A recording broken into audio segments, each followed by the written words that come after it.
Hello, my name is Richard Weitz. I'm a senior fellow and director of the Center for Political Military Analysis at the Hudson Institute. Today is Monday, November 1st, and we're still trying to determine what happened a few days ago in eastern Afghanistan. But from what we can tell, there was a joint U.S. Russian counter-narcotics raid on several drug narcotics laboratories located in that part of Afghanistan. The initial reports, which were given by came out of a joint news briefing by the head of the Russian Narcotics Agency and a senior official in the U.S. Embassy, was that this had been something that had been planned for several months. There was a heavy Russian involvement. Russia helped select identify the laboratory, and that Russian forces, counter-narcotics experts, participated in the raid, along with Afghan forces and other NATO forces.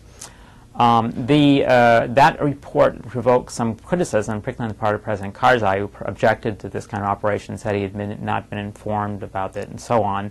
So now there's a bit of a backtracking about what the Russian role was. The Russians claim they were just observers. So the question of having Russian troops engaged in any kind of operation on Afghan soil is, of course, controversial given the history of Russian occupation during the Soviet era. That said, I think this is an interesting development because so far there's been a major source of tension between Russia and the United States over the question of Afghan narcotics. The Russians claim that since American troops took down the Taliban government and occupied the country along with other NATO and coalition forces, there's been a surge of drug trafficking into Russia.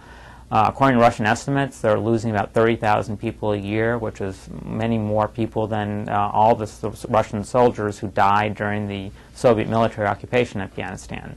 The Russians want the United States to do what it's been doing in Colombia, to conduct aerial spraying of the poppy fields and destroy the opium crop before it can be made into the heroin, which is floating into Russia, and then causing AIDS through use of unclean needles.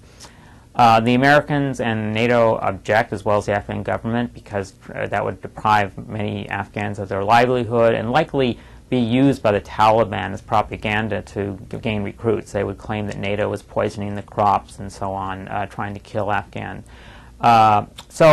This operation, and NATO's policy has currently been trying to interdict drug trafficking and work with the Afghan government to help it develop and take charge of the counter-narcotics. But the idea of having Russian and American forces go down and attack major drug laboratories and capture or kill major drug lords is something that seems to be a good compromise. It shows that the Russians that we're doing something, and in return, and I think the timing is interesting in this case, because in return we're approaching the NATO summit when NATO is asking on the part of Russians to get more deeply involved in Afghanistan. Nobody wants to see Russian combat troops return to the field, but NATO is hoping to get Russia more involved in, perhaps, for example, giving more helicopter training and equipment to the Afghan forces who have need in this area, and engage in other activities that are supportive. So we might actually see in the next few weeks a lessening in the differences between Russia and the United States over the Afghan conflict.